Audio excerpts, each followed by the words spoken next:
Good morning friends. GST platform के YouTube channel में आप सभी का स्वागत है। जी हाँ फ्रेंड्स, जीएसटीआर 3B की जो एमनेस्टी स्कीम थी जो कि अब एंड हो चुकी है 30 सितंबर 2020 को, जिसमें 500 रुपीज का लेट फी कैप किया गया था। इसकी एक्सटेंशन की डिमांड जो है बहुत ज्यादा जोरों पर है और काफी लोग रिक्वेस्ट कर रहे हैं कि इस डेट को फर्दर एक्सटेंड करना चाहिए।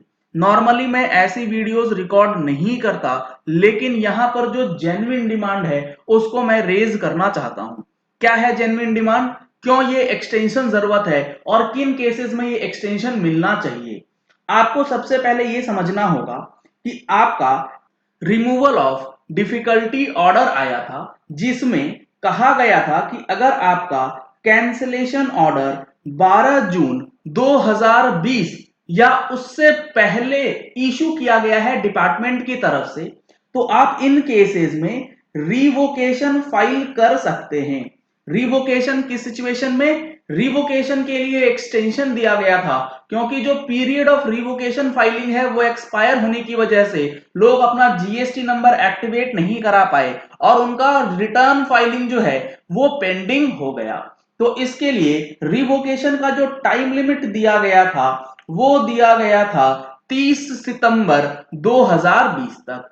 अब यहां पर दिक्कत क्या है, जेन्युइन हार्डशिप क्या है? लेट सपोज आपका रिवोकेशन फाइल किया गया है आपके द्वारा 1 सितंबर 2020 को, और काफी सारे केसेस में आप लोगों ने ये देखा होगा 1 सितंबर 2020 को रिवोकेशन की एप्लीकेशन डाली जाती है तो डिपार्टमेंटल एंड से अप्रूवल आने में काफी समय लगता है उस रिवोकेशन को अप्रूव कराने में। उसमें कई बार क्लैरिफिकेशन की रिक्वायरमेंट आती है कि आप अपना जीएसटी नंबर रिवोक कराना चाहते हैं तो आपका जो कैंसिलेशन तक का जो टैक्स रिटर्न्स हैं वो सारी चीजें पेमेंट करके आप फाइल करें, तभी आपका रिवोकेशन अप्रूव होगा।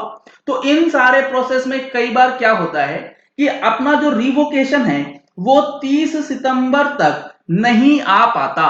तो 30 सितंबर जो एमनेस्टी स्कीम थी वो तो निकल गई और रिवोकेशन फाइल हुआ 1 सितंबर को, लेकिन डिपार्टमेंटल एंड की तरफ से या फिर टैक्स पेयर्स के पास जेन्युइन हार्डशिप की वजह से, जैसा अभी सिचुएशन चल रहा है, उनका रिवोकेशन अप्रूव नहीं हो पाया और अल्टीमेटली वो रिवोकेशन अप्रूव होता है 5 अक्टूबर 2020 को। कहने का मतलब है कि 30 सितंबर 2020 के बाद।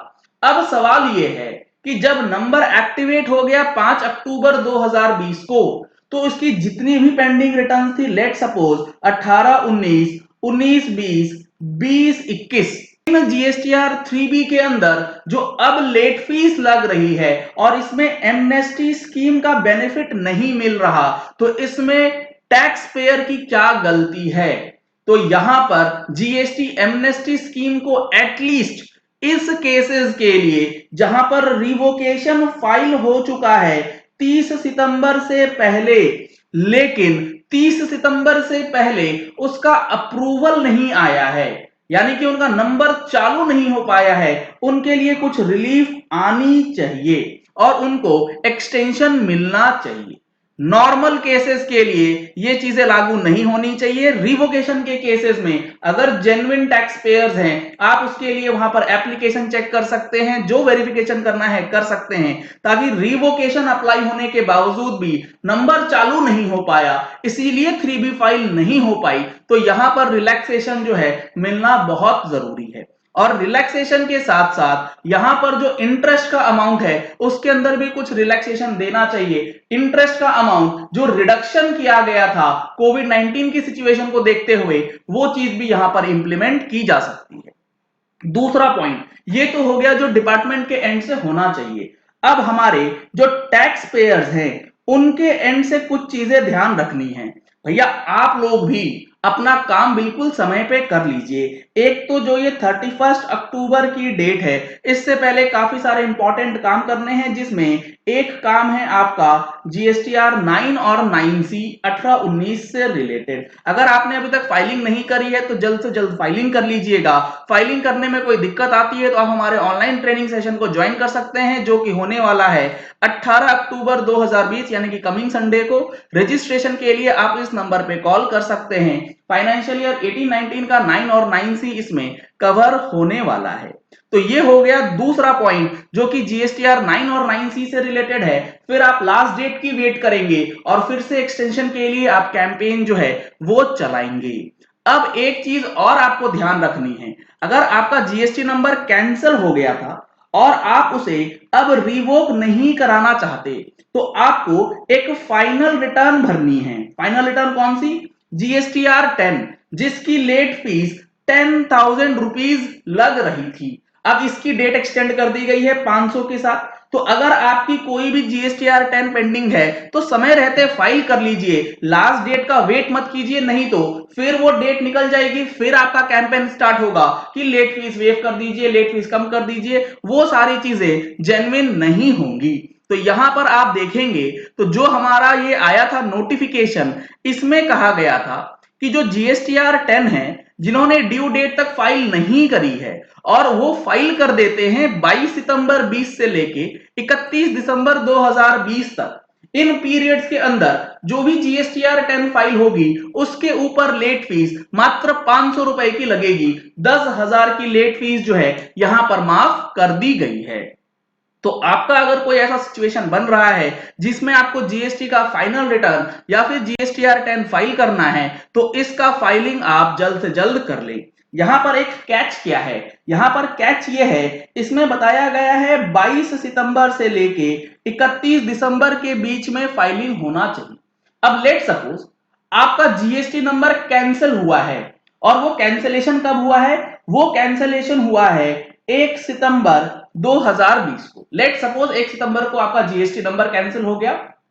अब जीएसटी नंबर कैंसिल होने के 90 डेज के अंदर, तो हमारे एग्जाम्पल में सितंबर का महीना, अक्टूबर का महीना और नवंबर का महीना 90 डेज में कवर होता है। यानी कि आपको अपनी जीएसटीआर 10 कब तक फाइल करनी है? 1 दिसंबर 2020 तक। तो आप 1 दिसंबर 2020 तक फाइल करें या फिर 31 दिसंबर 2020 तक फाइल करें, आपकी लेट फीस जो है 1 दिसंबर के बाद मात्र 500 रुपए ही लगेगी, क्योंकि यहां पर कोई भी ऐसा डेट स्पेसिफाई नहीं किया गया है कि कैंसिलेशन किस दिन तक का होना चाहिए। यहां पर सिंपल ये चीज बताई गई है कि आपका जो लेट फीस है वो कब नहीं लगेगा। इसके लिए इन्होंने बताया है कि the council hereby waives the amount of late fee payable under section 47 of the said act which is in excess of 250 rupees who fails to furnish the return in GSTR 10 by the due date। अगर आपने due date तक file नहीं करी लेकिन filing कब कर दी है? 22 सितंबर से लेके 31 दिसंबर 20 के बीच में, तो आपका लेट फीस जो है वो 500 रुपए हो जाएगा। कैंसिलेशन ऑर्डर कभी भी आया हो उससे कोई फर्क नहीं पड़ता है। तो ये दो चीजें हैं काफी इंपॉर्टेंट जो कि आपको समझना है। एक तो जीएसटीआर 3B की एमनेस्टी स्कीम किसके लिए एक्सटेंड होनी चाहिए, जो कि एक जेन्युइन रीजन बनता है। चलिए इस वीडियो को यही एंड करते हैं। इस वीडियो को ज्यादा से ज्यादा शेयर कीजिएगा ताकि ये जेन्युइन रिक्वेस्ट पहुंच सके मिनिस्ट्री ऑफ फाइनेंस तक, और जिनको रिलीफ मिलना चाहिए उन तक ये रिलीफ पहुंच जाए। अगर आपने हमारे चैनल पे फर्स्ट टाइम ट्यून इन किया है तो चैनल को सब्सक्राइब करने के लिए नीचे दिया गया रेड कलर का सब्सक्राइब बटन प्रेस कर लीजिए। साथ में जो बेल आइकन है उसे भी प्रेस कर लीजिएगा ताकि वीडियोस की नोटिफिकेशन आप तक रेगुलरली पहुंचती रहे। Thank you and have a nice day.